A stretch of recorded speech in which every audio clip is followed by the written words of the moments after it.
Yo, this is the most dope CJ Esparza coming to you live with Primo, DB, and AJ on the Sit Down Marks podcast.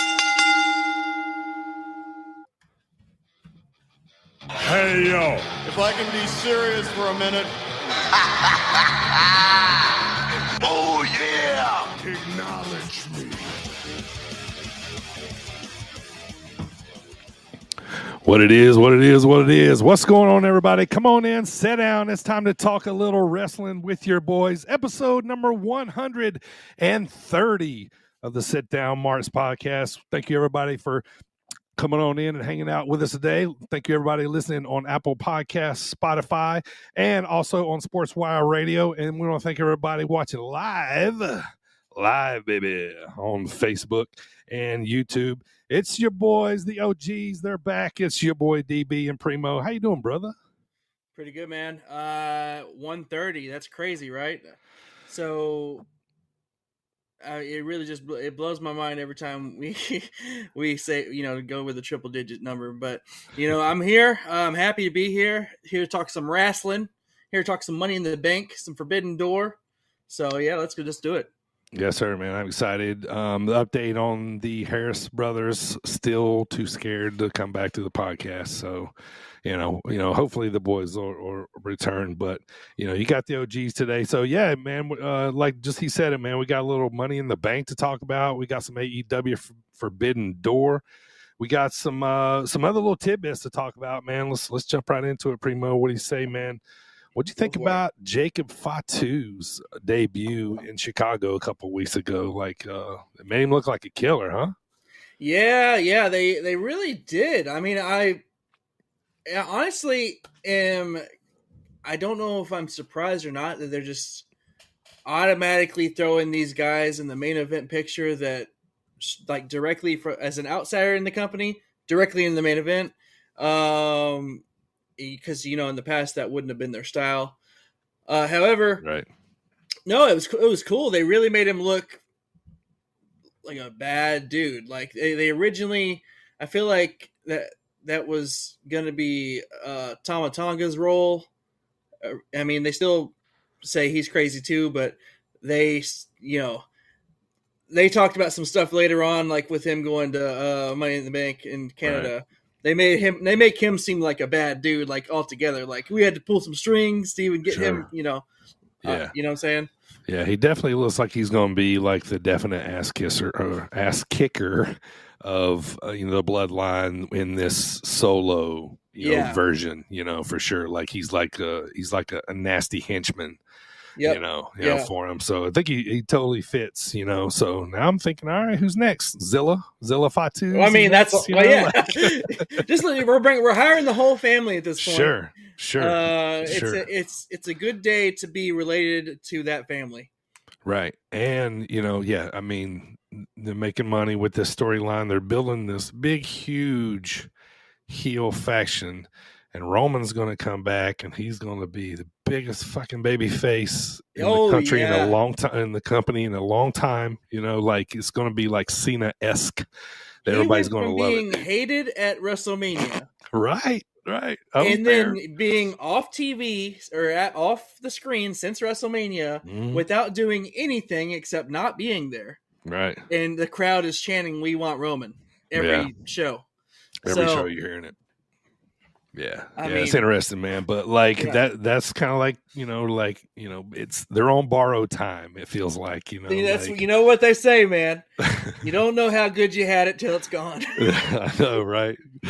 So Roman's going to come back and save us, right? Like, what do you think about the Wyatt Six? Their presentation so far.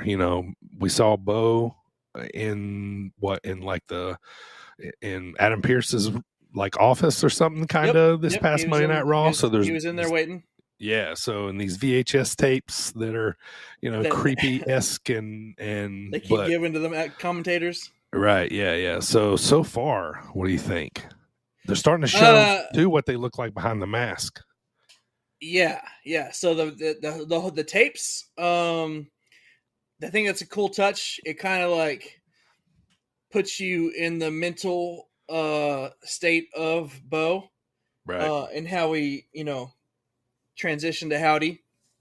And then, he's saying he brought him to life and all that. So I'm trying to figure out, like, what does Chad Gable have to do with any of this other than just being the right guy at the right time to put in there. But Right. I mean, they killed him and then he came back to life. Right. And Yeah, he got shot in the head and then came back to life. That's why they're still coming after him, because they're like, they didn't finish the job. But no, I feel like it's cool because every time they screw with Chad, it's different. So right. Yeah. it's Yeah. been a different intimidation, I guess. Yeah. Yeah. So like, yeah. Go ahead. Well, I was going to say, we saw Joe Gacy's face. We kind of Yep. saw Dexter's. We saw Eric's. So this makes me think that they might wrestle without the mask. Like That's it seems ideal. Yeah. I mean, Yeah. for them probably. Sure. So I'd imagine it'd be pretty hard, but it's possible. But if you're Kane, Yeah. but they'll probably do a lot of spots with them on. I think it's funny though. Every time that they do it, that the lights shut off and the power goes out when Jey Uso's around, he just runs. He's like, "Nah, I'm good. I'm good." Yeah. I heard a little snippet too that, like, Jay coming out doing his thing, like the fans kind of migrated to him and they started doing the Fireflies, and so now that they're back, he's like, "Nah, y'all go ahead, man. Y'all can have that back." Yeah, he goes, "I didn't want it. I didn't want it, y'all's thing." Yeah. Oh man. Dudes, let's talk some announcements, dude. So I'm excited because I don't live far from Indianapolis, but so they get the Royal Rumble February 1st. Yep. Next year, 2026, they're going to get SummerSlam, and I think or Mania, and then the following year, whichever one that they didn't get, they'll get Colt Stadium, Lucas Oil Field, man. And so, which we'll talk about this later, with Cena now announcing this retirement tour, dude, these tickets are going to be nuts, but and even harder to get now. But this was cool, man. I like seeing them doing this. Like, hey, we're going to be in Indianapolis for these 3 big, huge dates, in these big cities. I kind of like this. It's cool.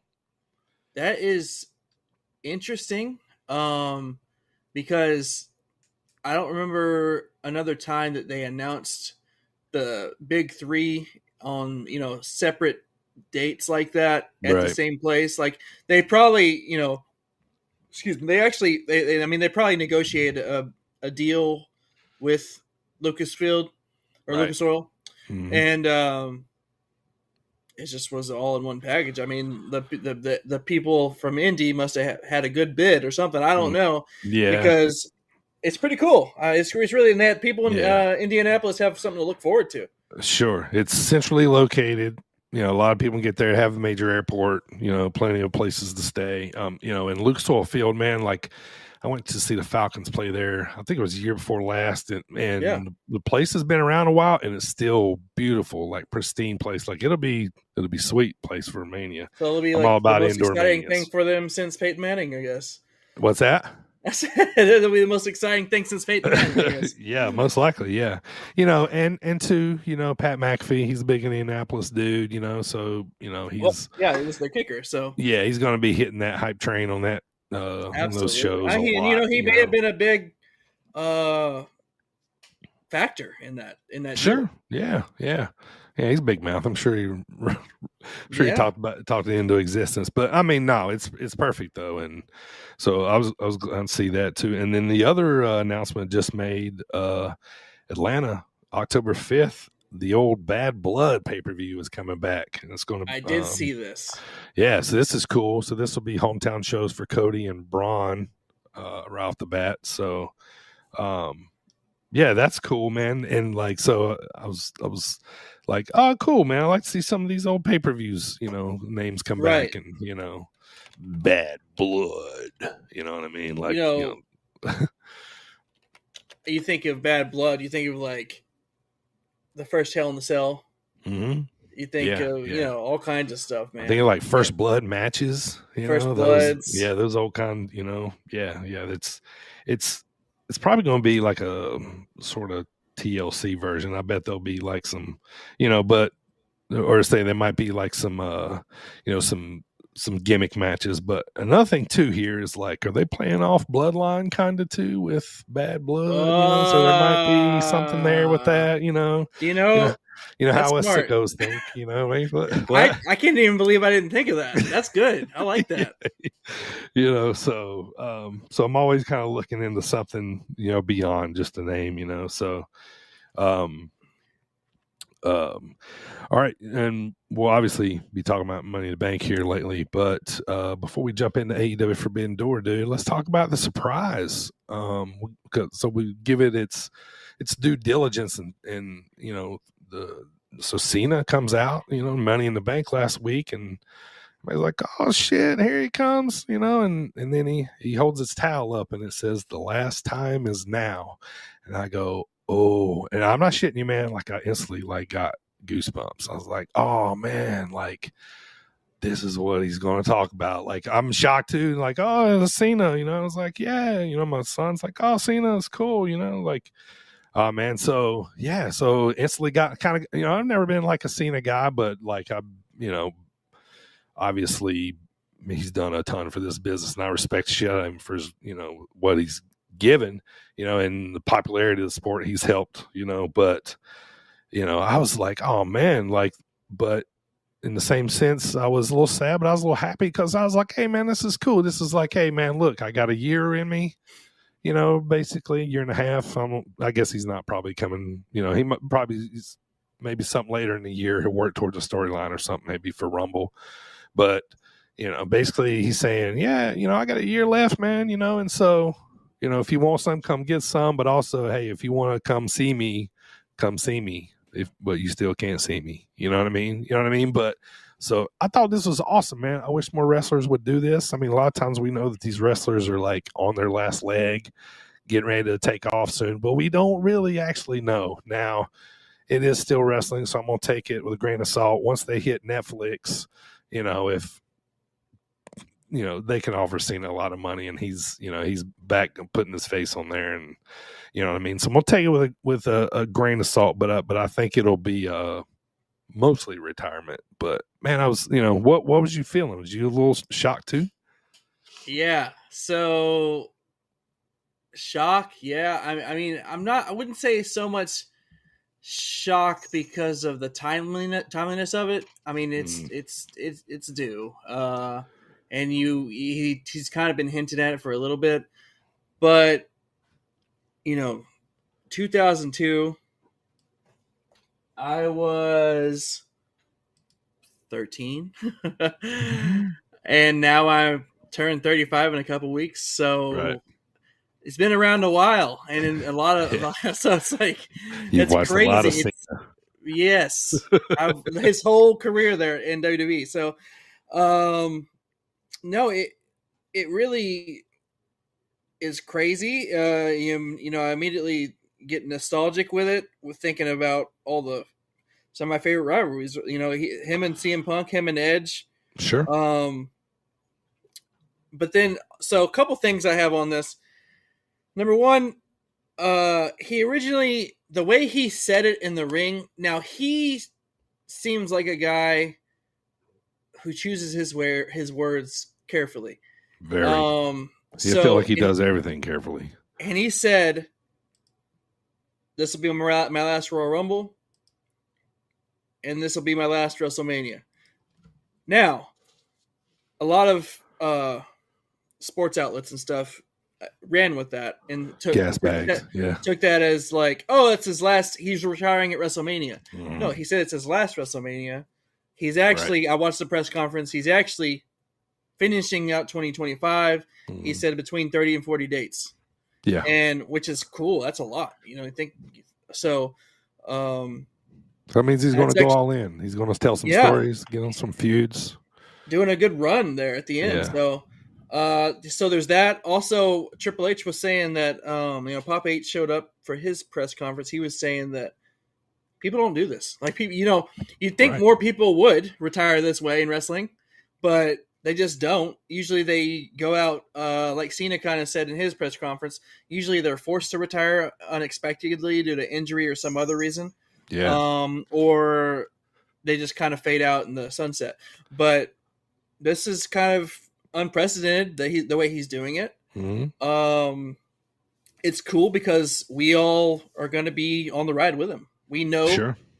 And automatically the fan in me starts thinking like, okay, he's got 1 year. So, yeah, look, okay. Another one of my favorite feuds. Sure. We've seen it I don't even know, more than 100 times, but Cena and Orton. Yeah. Who's this retirement match? Who's the last match? It's probably him, honestly. Yeah. To me, it's him or it's The Rock. Those are my two. You know what I mean? But yeah, Randy makes more sense long term. Yeah. They were in FCW together. What OVW. Group? OVW, yeah. So, yeah, man, that'd be awesome, man. So, personally, for me, I want to see him mix it up with a lot of new guys. I want to see him mix it up with some, like Seth, guys have been on the roster for a while, but I really want to see him like mix it up with some classic guys too. Like, I'd love to see I'd like to see him and Rock do it again. At this point,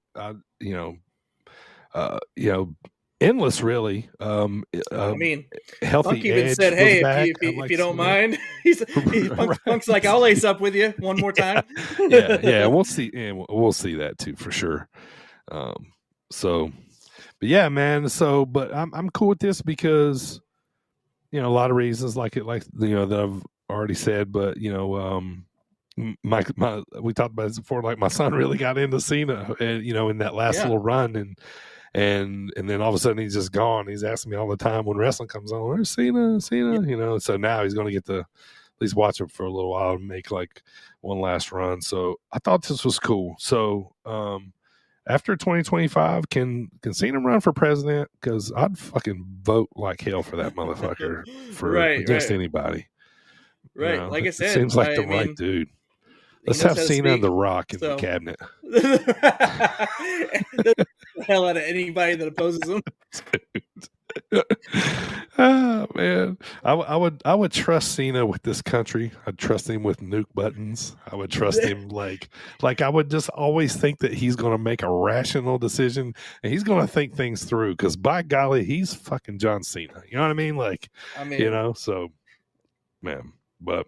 He should get something. He's got that record for Make-A-Wishes, so he does, man. Well, he's just a guy, man. You know how a lot of times, people say if you could come back in another life as another person, you know what I mean? Like Cena would be a good one, man. This dude's like he's really good. Like I feel like he's a genuinely nice dude, and so it's great for the sport, man. He just seems very professional. He seems like a just a professional dude, no matter what he's in, like movies or whatever, commercials, wrestling. Yeah. So I love, even in acting, right? You see sides of him in acting that you never saw in wrestling, and I love it because because you can tell he's putting everything into it. Yeah, dude. Yeah, for real. So, all right, man, let's talk a little Forbidden Door, man. So this one was back on June the 30th, 2024, this year. So, I mean, we're going to talk about it too. I mean, a lot of the talk has been, this ain't really Forbidden Door anymore. It's, because the relationship is wide open. Yeah, these aren't really dream matchups anymore too much, right? No, they've been, because they don't, not only that, but they don't just do it at Forbidden Door. Like it's a year-round thing now. Like they're always going back and forth. Right. Especially the AEW wrestlers, they're not exclusive to. I mean, they are. They do have exclusive AEW contracts, but like they still wrestle everywhere else too. Right. Except WWE. But you want to hear my idea? And this is. I hope Tony Khan could hear this or listen to this because I think this could possibly get a little grassroots effort or something going.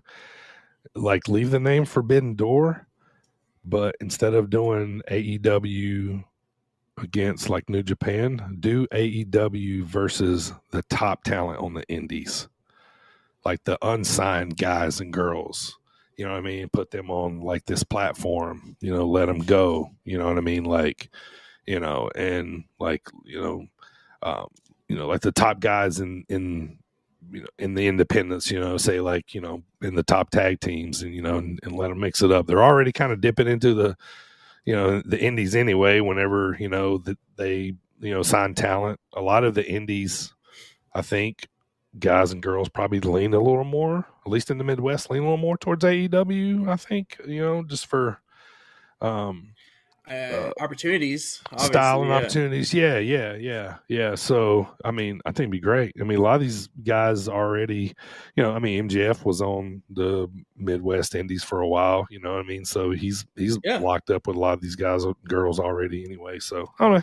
It's my idea. Well, do you think Ring of Honor is still considered an indie? I mean, it's very in between. I would say no, just because that Ring of Honor name is it's got a lot of history behind it, and I always looked at that as like a top tier, even higher than a super indie. You know what I mean? Like a lot of guys, that girls that come through there. You know what I mean? At but like point, right now, basically AEW. So yeah, and now it's. I like it because it's almost like it's a minor league now for AEW. It's their farm system, kind of. They can these guys and girls that can get on the main shows, can get work, there, and stay on top of their craft, man. So I mean, I like it, and I think it'll always hold that history and that prestige about the Ring of Honor name. So I think a lot of people, if they ever get signed, are like, cool, it's Ring of Honor, you know what I mean? But like, it's not a brand, I think, that most of the population, non-wrestling fans, knows is still even a thing. They might have heard of it at some point, but yeah. All right, let's jump to it, man. So they let off with MJF versus, I can never say this dude's name right. There you go, Hechicero. It's a good opener, Everybody got to come out and see MJF right off the bat, and so this was, was what it was. It was a decent opener. Second match though was the Elite defeating the Acclaimed and Tanahashi. Now, the one thing that jumped out to me big about this match was, man, Tanahashi looked old, man. He looked a step off, like. I was just, just kind of bummed by that. They lost, but I hadn't got to see him live, I think, in a little while. So I don't know, maybe it really kind of jumped out, at me. Yeah. You know what I mean? But I mean, this was what it was. I pretty much thought that the Elite was going to go over here. Now I guess the Elite is kind of grown now with Adam being back. Oh yeah. Yeah. So those were good. And then this next match, man, which was the first round of the Owen Hart Cup, was Bryan Danielson and Shinjo. I thought this was great, man. I always like to see, basically like Danielson has become that guy to me that like I kind of want to see him wrestle everybody. I want to see how everybody deals with him. You know what I mean? Like his style, like it's like he adjusts to who he's wrestling, but kind of stays true to himself. So yeah, yeah. He's the kind of guy that doesn't need a championship. No, I wouldn't be mad if he won it though. But I think he is the next challenger. Yeah. It feels that way.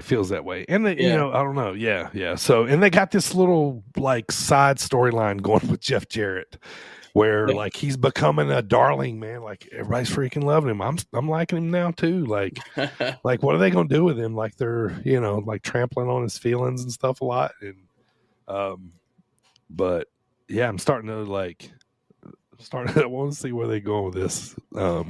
But yeah, I mean, not particularly this pay-per-view, but I have been watching a little more AEW. I've been trying to, follow along a little more, and basically just Dynamite. I'm kind of looking at the matchups for Rampage, and that kind of stuff to see if I'm gonna watch it or not. But anyway, next AEW Women's World Championship, Toni Storm defeated Mina Shirakawa. I'm still loving Tony's gimmick. I didn't watch Dynamite last night, but I've seen some pictures on social media where I think she got fucked up pretty good. Yeah, she? Same. Yeah. I saw the closing credit scene. Yeah. She took a couple shots of the high heel on the head or something. She's bleeding good, man. She had a good crimson going on. One of my favorite matches of the night next, man, and I had no expectations of this either, was Zack Sabre Jr., and he beat Orange, but man, this was good, man. This shows you that, like, Orange, once again, I mean, Orange, shit on the gimmick, it's lazy or whatever, but when this motherfucker's motivated and goes, that dude can go, man. Right. And he seemed like he was up for the task against Zach. Like, I totally felt like they're going to lean on this lazy gimmick because Zach's totally not that type of, wrestler. Right. And Zach made him go, man. It was great. Like, I was totally into it. So the next match was, like, I basically didn't watch too much of this because I seen it was up next, but like Samoa Joe, Hook, and Shibata defeated Jericho, Big Bill, and Brian Keith. So let's pause right here, man. Yeah, Primo, this positive Jericho, like, is this him trying to reinvent himself again, right? Like, trying to be another. This one's a stalwart a little bit though. Like, they don't always hit. No, but like, I'm waiting for a really funny moment from it, and then everybody's gonna get it, right? You know what I mean? Yeah, like, yeah. And then everybody's gonna love it after that. But yeah, this is a little off. But I can't remember who I was in the TNT title match, but Jack Perry. If Michael was here, it'd be all beside himself, I'm sure. But Jack Perry won the TNT title. He's the new TNT champion. I mean, it kind of makes sense because they got to give this kid like a little bit of clout, like give him some sort of, existence, I guess. You know what I mean? To kind of belong, in a way. So a reason to be there.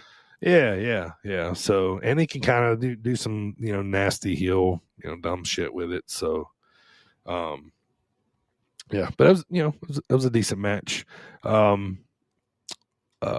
watched a little bit of, I know Mercedes Moné won her match versus the New Japan Strong Women's champion, Stephanie Vakir.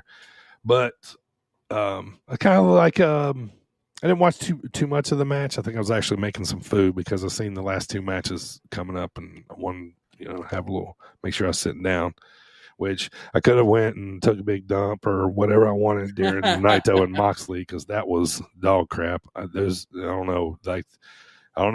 It was like, because Naito's he's kind of got a gimmick like Orange too, like you don't give a shit about a lot of stuff. You know what I mean?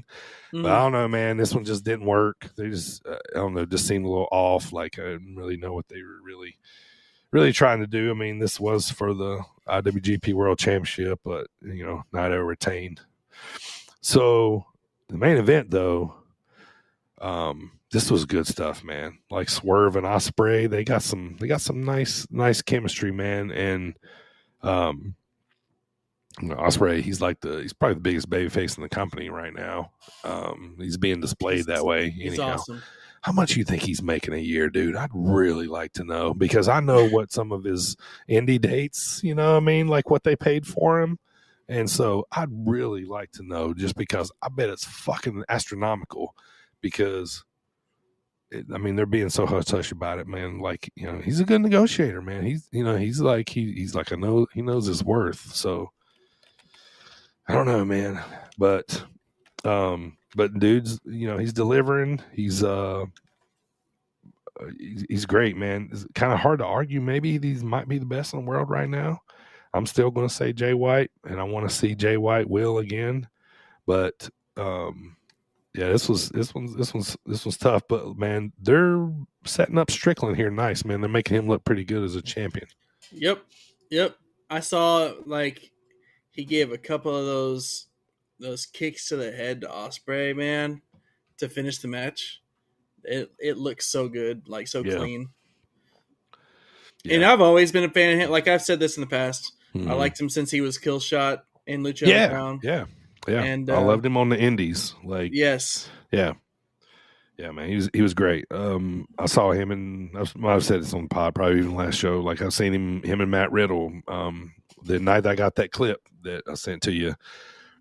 Right. A phenomenal Evolve Championship match, man. Like one. What up, bro? Yeah, that one. The exact same night, man. So that was cool, man. He's glad to see him staying on top, and at first we were kind of talking last pot a little bit of transitional champion, but I mean, he's looking good right now, man. So like I wouldn't be mad if they left it on him at least a couple more months. I don't know which big ones coming up next. Is it Full Gear maybe? No, All In and All Out coming. So so those will be probably some decent title defenses for him if he doesn't lose it by then, I would imagine. So I wouldn't imagine not, but let's smelly market, man. I'm gonna give this about a 7. I really liked a few matches, and I really but like I said, I'm getting a little more on AEW's train, man. Like I'm digging it.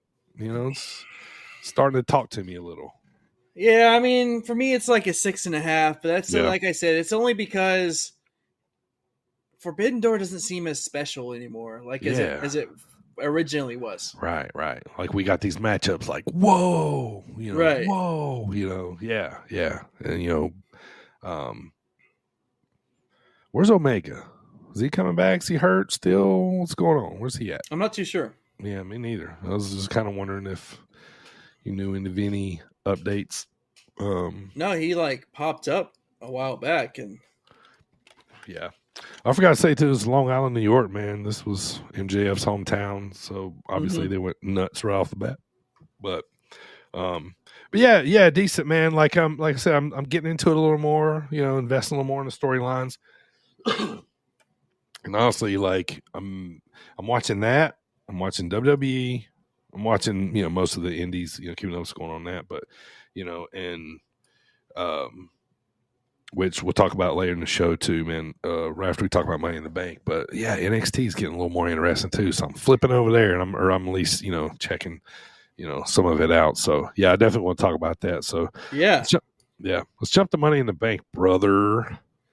Some Money in the Bank, baby. Yes, all right, so this was good, man. I was super. I thought this was a great pay-per-view, man. Like top to bottom. I like how everything was placed. Yes, this was awesome, man. But let's jump right into it. As soon as you have the the men's Money in the Bank at the as the opener, right? And Drew wins. Right. Yeah.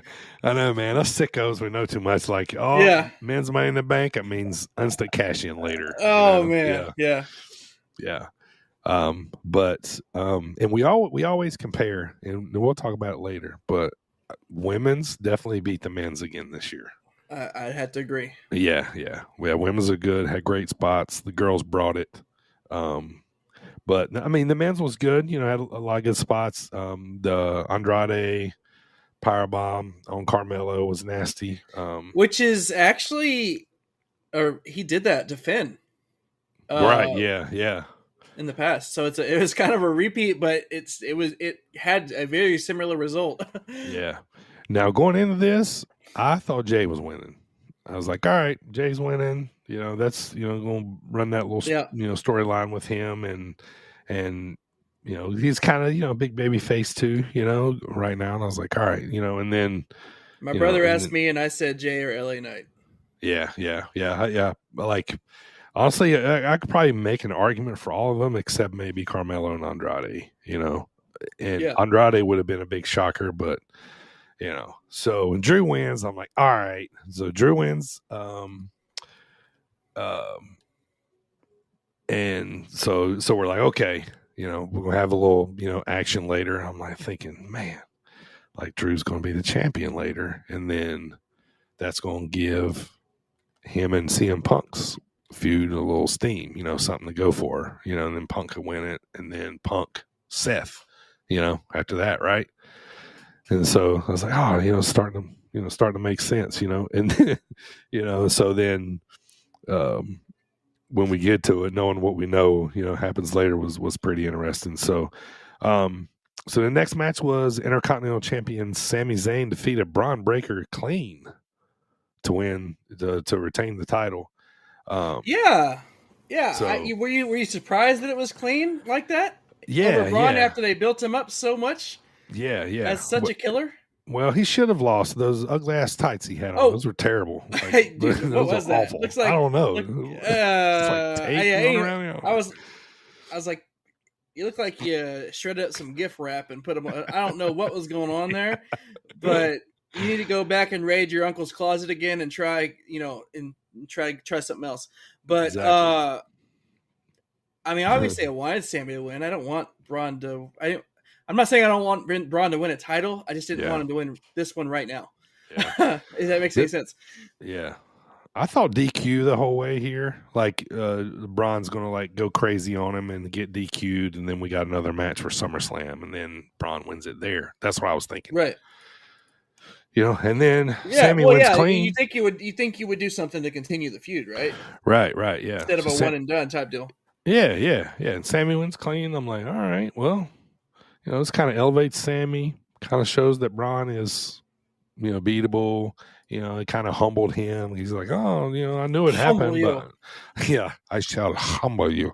I knew that, like, Braun would end up beating Sami at some point, but he was shocked that it happened, then, or he goes, I'm surprised that, that it was you. So it just, so it kind of like puts a little, little bud in Sammy's ear to be like, oh, so you underestimated? You don't think I was going to beat you, kind of deal? So I think it's kind of everybody, Sammy's getting a chip on his shoulder because everybody's calling him the underdog in every match. Right. Yeah. And he's like, at some point, you're going to stop calling me the underdog and you're going to start calling me the champ, right? Right. So, right. Yeah. So, So third match was a cash-in, man. Was Rollins versus Damian Priest for the World Heavyweight Championship. Now, okay, it just didn't seem like a smart cash-in. Like, usually wait till the pin, somebody's beat up already. But he just like inserts himself. We've seen this before, but he just like inserts himself. Okay, 3-way match. All of a sudden, here we go. I'm gonna jump in. With you guys. He did it when the botch happened, the pin botch. So exactly, yeah. You think it was supposed to happen? The music, I feel like the music was supposed to hit on 3. Right, yeah. In my opinion. And Damian it was supposed to probably hit on 3 and cause a stir that make the ref not count to 3 or something, right? Or Seth pop up all of a sudden or something. Right. Yeah. There's that factor, and then the one thing that actually kind of annoyed me, I've seen other people kind of liked it. I don't know. But for me anyway, personally, the fact that they kept looking at the stage waiting for the cash-in. Like, yes, we know that that it's going to happen, but you're looking like every 30 seconds. So kind of detracting from the match a little bit. Other than that, Seth made it a triple threat when he cashed in at WrestleMania, but it, like you said, it was clearly at the end whenever like finishers were happening. So, I mean, I don't know. I mean, obviously we saw the outcome. So, yeah. So Drew ends up, or Damian ends up getting the pin on Drew, And so another failed cash in, and so I'm like, okay, and Punk shows up again, obviously, and and adds to it, and this kind of tiffs off Seth, so he's pissed at CM Punk now. So I was wondering how they were going to bridge the gap to get CM Punk and Seth, So here we go, and then they were face to face on Monday Night Raw last night or a couple nights ago, and and basically, Seth was like, you stuck your nose in my business, and CM Punk's like, well, I was just handling my business, so yeah, but I was just interested to see like how they were going to bridge that between those two. So I mean, you kind of got two feuds kind of going now, almost kind of a little bit, like, but CM Punk missing everybody's Cheerios. So yeah, does this look like a triple threat at SummerSlam? I mean, it could be, but I mean, it just reignited the original feud that CM Punk was supposed to have. So, no, I mean, it's cool. And by the way, I will say this, that Seth looked pretty good coming back from injury. Yeah, he did. When I know we were talking about being kind of worried a little bit that it was really soon, but no, he looked great. Yeah. Obviously Seth versus CM Punk is going to happen. So I guess what better way to go ahead and get it started? And on top of, there was the stipulation that, if Damian won, then Seth couldn't challenge him for the title anymore. Yeah. He mentioned he's got to go to the back of the line now. So yeah. So I thought this was good. Adds more, even more to Drew and CM Punk, and so in this, another way that Drew's got screwed over. You know what I mean? So it just keeps kind of adding to it. So I love this. But next up was the very awesome women's Money in the Bank ladder match. This was awesome, man. These girls brought it. I love that Tiffany Stratton won. It totally makes sense, but I don't know, man. Like, for some reason, I was like, seems like it's Naomi's time again for some. Yeah. You know what I mean? I just felt like she'd been back with the company a little while and hadn't had too much of a run of anything. Io Sky wasn't going to win back to back. They usually don't, do that or sell that off because, why would you? You've already did that before. Right. You know what I mean? Yeah. So, Zoe seemed a little early, and what is it? Lyra Valkyria or whatever, but man, so this is going to be fun, man. Like, Tiffany's a star, man. She looks good. She can wrestle, I think she needs to, she'll probably, still got a little bit of work on the microphone, I think, because she just leans a little bit into this, kind of daddy's girl little gimmick. But man, fucking Tiffany time is the real deal.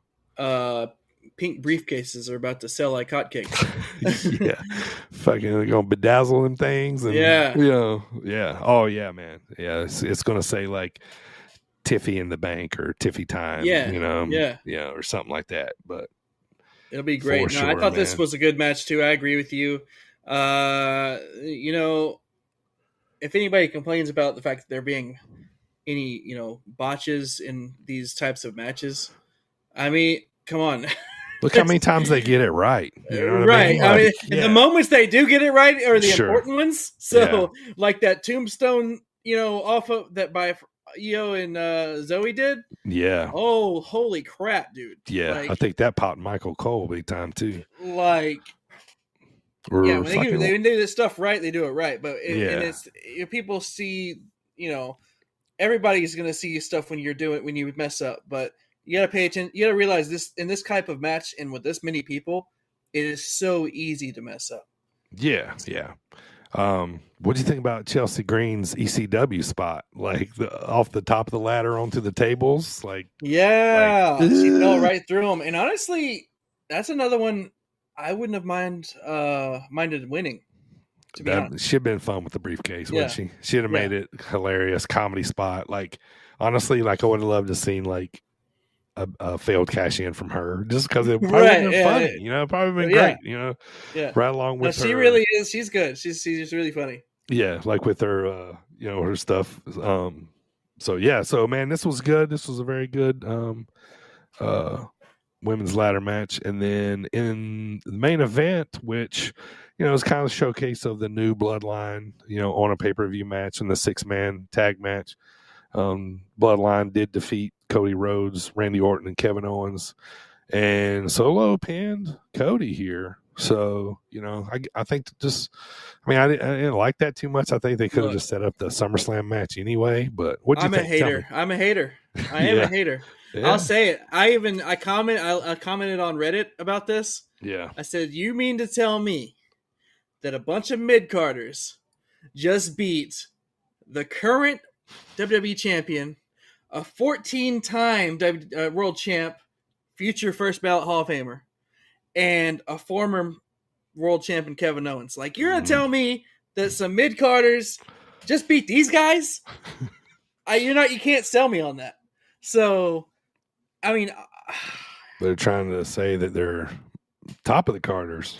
Not for a second do I think that Solo should ever beat Cody right now. Yeah, right.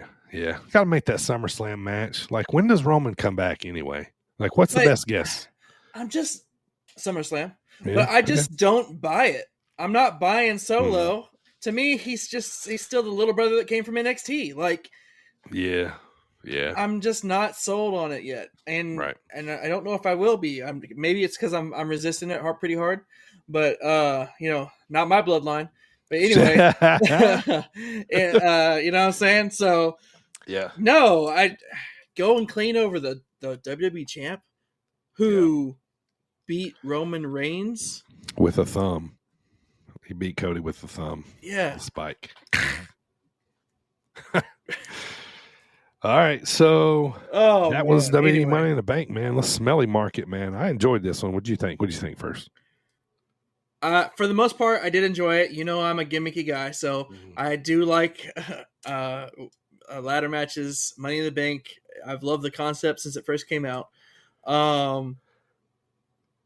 Altogether, I was also, you know, it seems like some of the regular matches, when you have the Money in the Bank matches, you kind of look at their placement on the card. So it sometimes seems like they just kind of throw the other matches where they can put them. But no, I didn't. I liked it except for the main event. Yeah. I liked the two gimmick matches. Sammy winning was good. Seth and Damian was fine. Even, you know, CM Punk returning. When is this dude gonna be healthy? Right. I think he's pretty much healthy. Just healthy not to wrestle yet, I guess. Well, it looks like, because he flew to France. Yeah, I mean, and apparently Logan Paul doesn't have to go to Canada to defend his title, so at pay-per-views.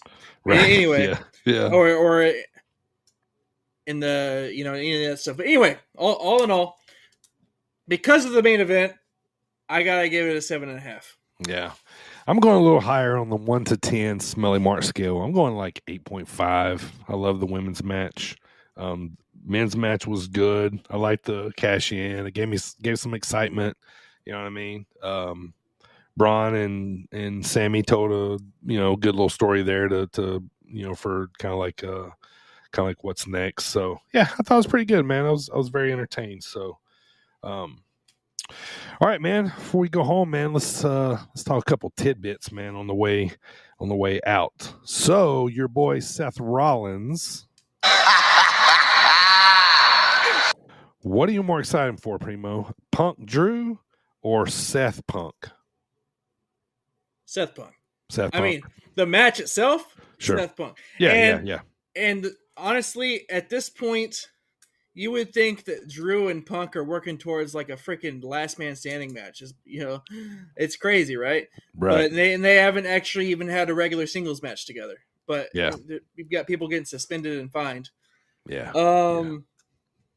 No, but for real, Seth and Punk, and that's because I'm biased, and Seth is probably my favorite wrestler in the that from WWE in the past 10 years. Right. All right, man. Next question. So NXT has been doing a ton of crossover. So I only have one question for you, Primo. Do you believe in Joe Hendry? Say his name and he appears. I believe in Joe Hendry. I believe in Joe Hendry. Cause you love him in London and Paris and Tokyo. Man, this is great, dude. Hendry is over. Yeah, I'm loving this, crossover with TNA and NXT. It's got me interested. It's got me watching. A couple things have happened lately, man. They had that NXT Heatwave pay-per-view, and Ethan Page is now your new NXT champion. All ego era. Yeah, right. Yeah, all ego, dude. And I'm like, oh, well, they got me now. But I know they got you now too, Primo, because your boys, the Rascals, are back. How about that? Yeah, that is so cool, honestly. Yeah.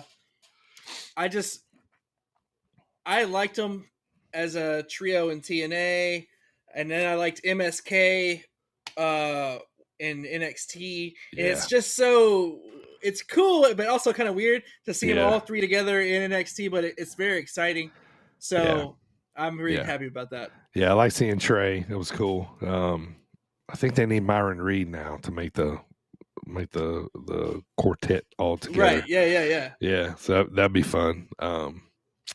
All right, next question, man. So we talked about Bad Blood coming back earlier in Atlanta. Do you remember any old pay-per-view names that you thought were cool and fun that, maybe they should bring back? Like, for some reason, I always remember Fully Loaded. I always remember that one. Fully Loaded. Yeah. I always liked, so Bad Blood's a good one. Mm-hmm. They used to have Unforgiven. Yes. Armageddon. I went to one of those. Judgment Day. Yeah. Judgment Day, which they did bring back that one year. Yeah. I think some of the crappier ones were like St. Valentine's Massacre. Yeah, any of those, or the Capitol, whatever that was, the bash at the Capitol or whatever. But anyway, no, I like some of the older ones from like 90s, early 2000s. Those are all good. Yeah. I like this too. All right, so next question. Let's touch back on something. Cyber Sunday, Taboo Tuesday. Cyber Sunday, Taboo Tuesday, yeah. One Tuesday in Texas or something they did like that one time. Yeah. Or that I remember back in the day, everything was in your house. In your house. Yes. Yep. But yeah, let's touch back. So you did a little research, and according to Fightful, you said that Will Ospreay's AEW contract is for 3+ years, confirmed to be 7 figures per year. What's your guess? I'm gonna say 5. I'm gonna say per year. Yeah, it wouldn't even. Yeah, Khan's got money, and Will is like one of the best in the world, and Tony's a Ospreay mark. 2.5 per year. Yeah, it wouldn't even surprise me if it was north of 5. Like, you could tell me it was 8, and I'd fucking believe you, man. Like, yeah, I would. Like, I just would. That's like more than an NFL player. I know. Oh man. All right. Last question, Primo. Rhea Ripley returned on Raw last night. Yes, Mommy's back. As Dom was about to leave. He was getting into position, dude. Now, I know this man's recently married in real life, but he's not in a bad spot. Right, man. Yeah. He's living the, like, not to be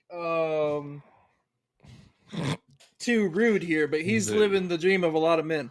Nah, man, like he had Eddie and Ray fighting over him as a kid. Now he's got Liv and Ray. Dude, I saw this thing recently. It was like longest 10 years in WWE right now. It was like Randy Orton, 22 years. Yeah. And some other people like The Miz. And then it had Dom on there too. Yeah. From like, it's like 20 something years. Was R-Truth on there? Yeah, well, Truth should be on there because he was K Quick back in the day. Right. Nice. No, but I think it's cool. And Mommy's back, so we'll get to see. Yeah. Mommy came back with a yellow face too. She had a lot of makeup on. I was a little for a second. I was like, my daughter's like, "Is something wrong with her?" And I was like, "No." Just when he was about to layeth the smacketh down. Yeah. Here come Mommy. But that was great though, man. This is my brutality. Dude, the way that Liv ran, I was like, yeah, it was great. It was great. All right, man. The backstage segments. I was gonna say that too. The backstage segments was the Judgment Day. Yeah, they've been so funny. Like Carlito and Finn and them. Yeah, just like, bro. Right, they were playing video games, and they said like Dom had a Woody or something like that back there. Yeah. All right, so a couple notes, man. I went to a WWE house show here in Bloomington a couple weeks ago.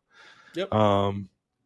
It was great, man. It was awesome. The Intercontinental title match led off the show. It was Sammy versus Ludwig Kaiser, and Bronson Reed. Sammy got a huge pop.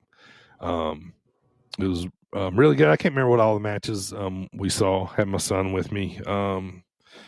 Tiffany Stratton was there. I can't remember who she wrestled, but the main event was they advertised Cody Rhodes, right? And so ended up being Cody versus Shinsuke in the main event. Yeah, a little Nakamura action. So so it was pretty good, man. It was an awesome show. They called it a super show. You know what I mean? So it had a lot of people on it, man. So it was super awesome. My son was asleep before Cody even came out because they need to start these house shows earlier, but or do them in the afternoon or something. But it was great, man. Cody was awesome. It was a really good house show.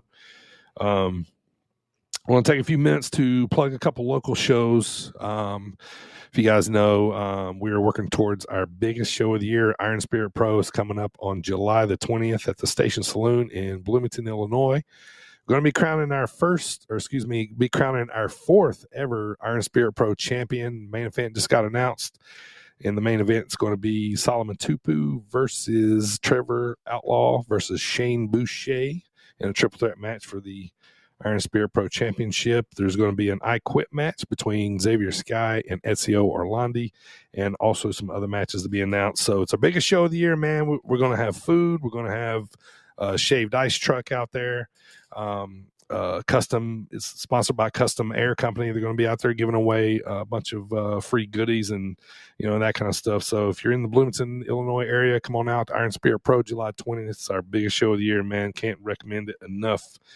And then also, if you've been living under a rock, a lot of things been happening in Dreamwave Wrestling lately, man. At the last pay-per-view, two former guests of the pod turned on each other. Connor Hopkins, he cashed in his Good as Gold briefcase contract opportunity for the Dreamwave Championship moments after helping Christian Rose beat Gringo Loco in the main event in a steel cage.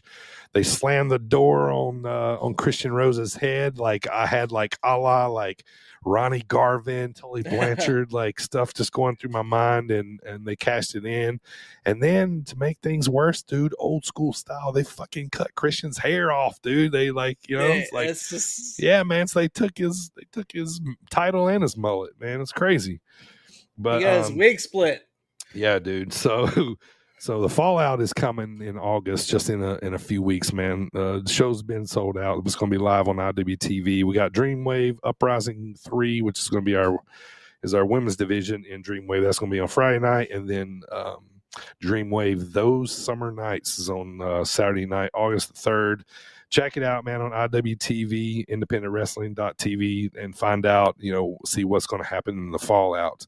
And then what's great about Dreamwave, man, is like this show's been sold out for like a long time, right? And he's still booking people. He just announced Minoru Suzuki is going to be there for meet and greet, and he's wrestling Vic Capri. So, yeah, it's crazy, man. Always buy the ticket, man. You never know what's going to happen. So, And one last note, man, I want to talk about coming up here in just a couple weeks, man. I promise you guys an announcement on another independent wrestler coming on the pod to talk wrestling and the dream. Now, I go to a lot of, wrestling shows. I see these guys showing up to set up the ring. These guys are hungry, trying to get on the card. Just doing everything they can to further themselves in this business and own their craft. And right now, man, in the Midwest, there's probably not a guy working harder than Matt Hatter. He just had a couple big matches. He had one with Christian Rose, his mentor. We're going to talk about that. We're going to talk about some of his earlier wrestling matches. We're going to talk about his training at Zawa Live. Your favorite neighborhood maniac is going to be on the pod coming up next. His name is Matt Hatter. So you guys stay tuned for that, man. We're going to be talking a lot about the independent wrestling scene, a lot of Dreamwave. I know he's very frequent in ICW and a couple other promotions. So looking forward to talking to Matt, man. We're going to be talking to him towards the end of July. And then, well, I'm not going to promise the Harris brothers, but, hopefully the next time we get together, at the very least, me and Primo will be back to speak on SummerSlam. We're going to talk about, I think, All In, man. It's about the time to talk about All In and All Out coming up in early August. Yeah. So SummerSlam recap, All In preview, and then in September is going to be All Out. So we'll be back, man. SummerSlam's going to be in Cleveland. It's kind of looking like Cody and Solo is probably the main event to take us home. SummerSlam just one night, right? They're not doing 2 nights with SummerSlam, are they? As far as I know, it's just one night, Or they might can do like NXT or something Friday or something maybe. So I saw somewhere that I don't know if it's true or not, but I saw somewhere that Dana White was like, since because they're owned by the same parent company, but Dana White was like, yeah, they're gonna be moving back to Sundays with those PLEs because UFC is on Saturdays, but right, I don't know. Yeah. So I'm interested to see how that all works out. I'm still waiting on that WWE Sphere pay-per-view that they're going to have eventually. Like, I know it's coming. So all right, Primo, thank you, brother, for joining me here today. So appreciate it. Thanks for your knowledge always, of course. Hope everything is going good. And so we'll be back here in a couple of weeks. We'll talk to Matt Hatter. In a couple of weeks after that, we'll talk about SummerSlam. So for Primo, I am DB, and this to take you home is Joe Henry. Say his name and he appears. I believe in Joe Hendry. I believe in Joe Hendry. Cause they love him in London and Paris and Tokyo, America, Scotland and Canada and Mexico. They say, I believe in Joe Hendry. I believe in Joe Hendry.